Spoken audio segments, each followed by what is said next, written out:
pendant ce petit temps. Donc c'est un conseil qui ne concerne pas seulement les chantres ici présents. Vous qui nous suivez aussi, vous pouvez être chantre quelque part, où vous avez cette grâce que vous n'avez pas encore exprimée ou expérimentée. Je crois que c'est un moment de suivre cet homme de Dieu et de suivre les paroles qui sortiront de sa bouche. Ce sont des paroles ointes, pleines de grâce et pleines de puissance. Parce que les paroles que je vous ai dites, a dit Jésus, sont esprit et vie. Et au travers de lui, ce sont des paroles de vie et les paroles de l'esprit. Donc, vous avez la parole l'homme de Dieu. Pour les conseils, et les fils disent, nous sommes prêts et nous vous écoutons. Parle. Amen. Amen. Que Dieu vous bénisse encore. Que mon Dieu vous bénisse encore. Je ne peux que vous dire merci pour cette opportunité de pouvoir intervenir dans cette émission.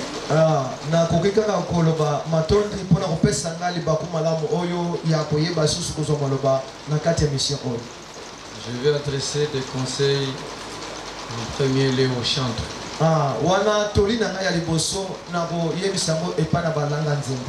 Le métier que vous exercez est noble.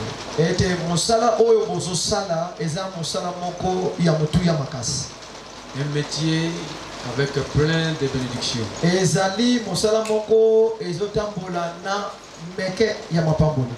C'est pourquoi soyez-en fiers quand vous êtes comptés parmi des chants.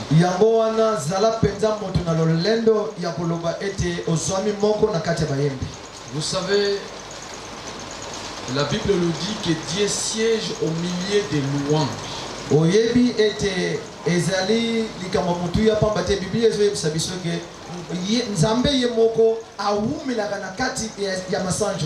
Mais comment il siège au milieu des louanges? Pour que Dieu puisse siéger, il faut qu'il y ait des personnes. Au travers des personnes qui sont appelées chantres, c'est par eux que Dieu descend. C'est-à-dire que s'il n'y a pas de chantres, Dieu ne siège pas. Il faut qu'il y ait quelqu'un qui va motiver la présence de Dieu au milieu de son peuple.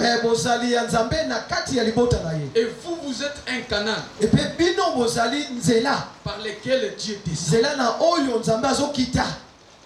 Amen. C'est pourquoi là où Dieu descend, cette personne est bénie.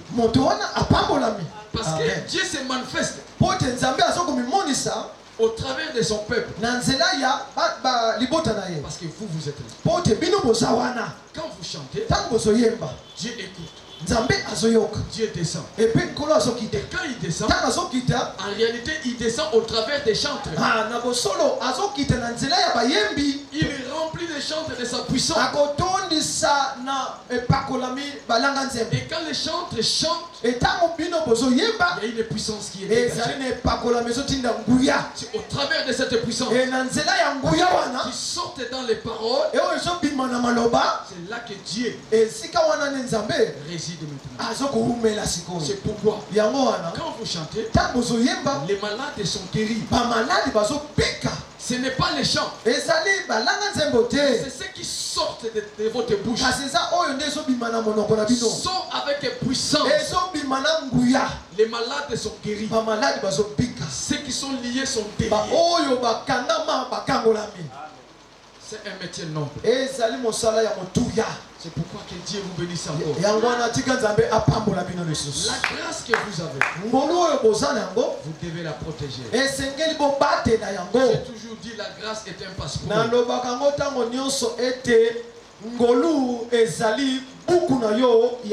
Savoir chanter, avoir une voix, c'est un passeport. Tu peux ou ne pas étudier. Tu peux ou ne pas avoir un diplôme. Soyez-en fiers. Vous avez un passeport. Vous avez un papier qui est plus que la licence. Qui est plus que le doctorat. Parce qu'avec votre passeport, visiter le monde entier. Mais il y a des licenciés qui sont à la maison. Ils n'ont jamais visité le monde. Mais vous, avec votre passeport, parce que vous savez chanter, vous avez une voix, vous avez la possibilité de circuler le monde. Avec votre passeport, vous pouvez changer votre identité. Nous avions vu des chantres, des personnes qui ont vécu le pire de leur vie. Mais grâce à leur passeport, Dieu les a élevés. Alléluia. Amen. Alléluia. Amen. C'est pourquoi marcher avec la crainte de Dieu.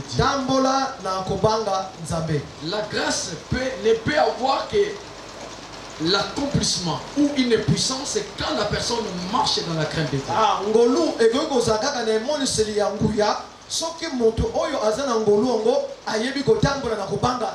Parce que si vous ne marchez pas dans la crainte de Dieu, le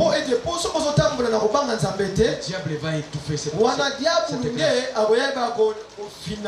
Parce que le diable sait, si je laisse cette personne,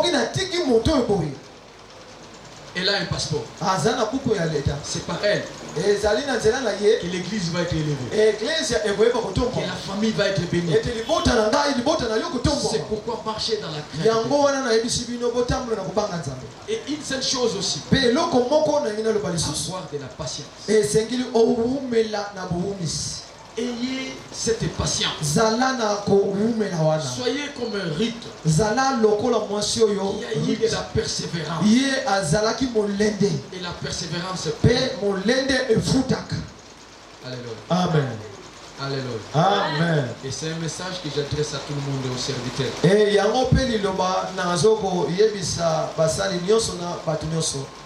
Gardez la grâce que Dieu a mis en vous. Joseph est devenu grand parce qu'il avait une grâce. Cette grâce, il savait comment interpréter les songes. Je crois avec ce Dieu, avec la grâce qui est en vous, mon Dieu vous élèvera. Mon Dieu vous bénira. Mon Dieu vous emmènera plus loin encore. Je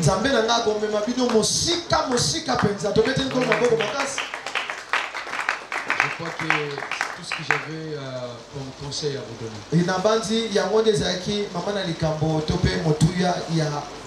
Que Dieu vous bénisse encore.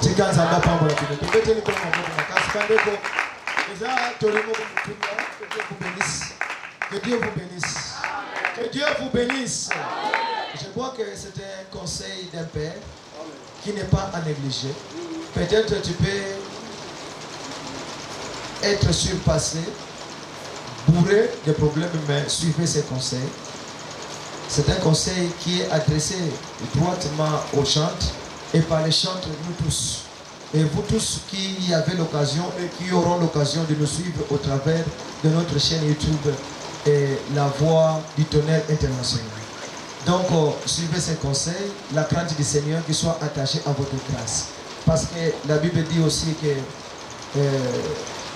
Dieu a donné au moins un don, qui est une grâce à tout un chacun. Donc, essayez d'attacher à votre grâce la crainte du Seigneur. Et Balanganzembo, Bolandi Papa Alobi, que Moussala Bozano Yamutu Yamakas.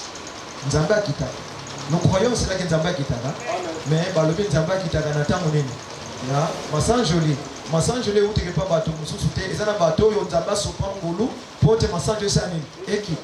Et mon Nzamba Nzambe Akita. Alors ce que yo Zanzela Oyo. Massan joli Nzambe Zolegila. Et c'est quand Nzamba Sanin. Azolegila. Oh, que Dieu vous bénisse.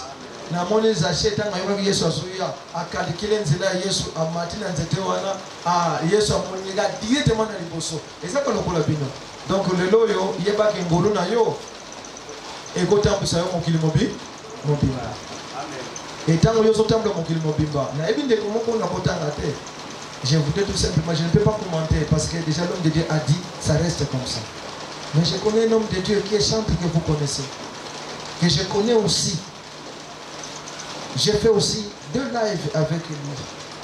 Et au début encore, même pas 1, même pas 2. Mais aujourd'hui, il est parmi les grands chantres de l'Éternel de notre pays, qui va à travers le monde. Mais il revenait de Mbujimaï. De Mbujimaï, aïe awambala moko poto. Azana tatate, azana de côté. Je suis devant les enfants de Dieu, devant mon Père, que Dieu puisse acter ce que j'ai dit. De Mbujimaï, aïe awa. Mutute, et l'homme côté, azaka na ngolu, yakoyemba la kolabi. Kaka na ngolu wana jou kaka yembi, omune makambo yo, jou kaka yemba ki mutunanzame moko alibini na sepeli na ye. Okoko pesa na yete, bijou na yuba na usaya eloko mokote na zeka nzela. Kaibisika papa merci. Azata na passeport, tumude utikana nga Mbujimaï pada ye poto. Sans passeport yebi kinchasa te. Ayembi ka ngolu na yenza mbepe amoni ye kaka na poko wana lobi passeport akei. Amen. Bongo yo zana tata azana pembeni. Si c'est là vous voir que soto kubeti na maboko makasi nkulu na bisho akopamba. Alléluia. Alléluia. Tozoko ni malembe poto kile nasuka. Banaka nzembo se préparer na banzembo na bino pour ngeza leli. Na mona ki natuna ki bakambi. Mais boko permettre moi mokena ina lobelo ko moko. Ya mona pesa ba maloba. Et c'est